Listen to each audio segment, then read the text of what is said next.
Let's talk about making money, monetizing your group. So there's 4 kind of life paths of someone who enters Skool and starts a Skool community. The first and easiest one is that you can just keep your community free forever. And that's totally fine.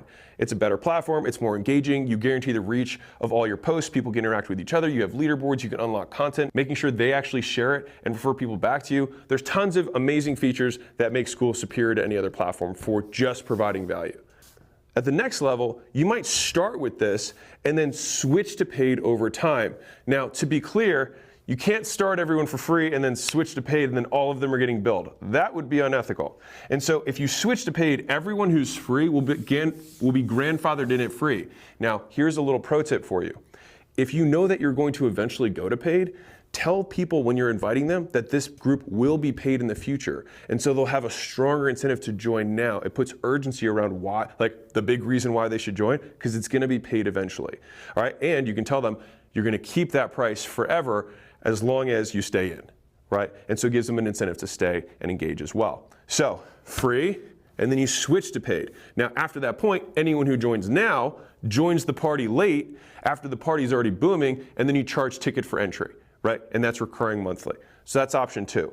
Option 3 is that you keep your free community, right? You keep the same free community, and then you just start a second community where people can choose to join at a price of some sort. And you might get additional features, additional access, additional events, additional content, whatever that comes in this community that isn't here. And honestly, the best way to get people to want to join this one is to make this one awesome. The 4th path, and I just put it here for obviousness, is that you can just start a paid community, which is totally fine. But I like to show all of the paths because people are going to be starting at different points with different skill sets and different assets. Now, what are you going to price your community at? So just to give you some data, the majority of groups on Skool right now are between $19 and $299 a month. And that's a big range. And part of that comes down to what the group is about. If you're teaching digital marketing tactics to agency owners doing $20,000 a month or more, then you can probably charge a lot more because the value of the content you are delivering relative to how much they're going to make, there's a huge discrepancy, so you can charge more for it.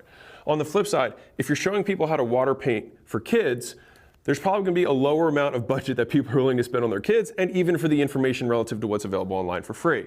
And so that is kind of how you're going to dictate where on this range you go. Now again, you can go outside of this range. This is just to give you an idea of where most people are. You can obviously go above, you can even go below.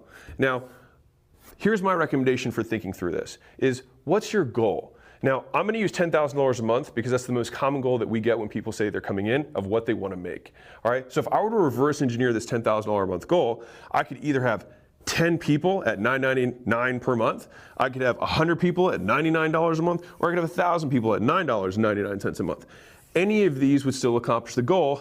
The difference between these prices is going to be relative to who I'm serving and the value that I'm delivering and or the problem that we're solving.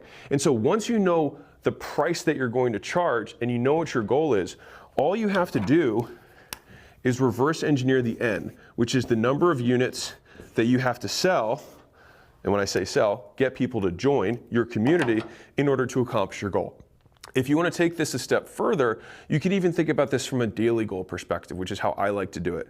So if I know that I want to get to 100, then I know I have to add 3 people a day. And that's just to get to 100 a month. But if I did 100 in a year, then I can divide that by 12 and be like, okay, well, I need to do, well, shit, I don't know what the math is there. But not nearly as many per month. So I might have to just shoot for 1 every other day, and I'll still be able to get there, or even higher.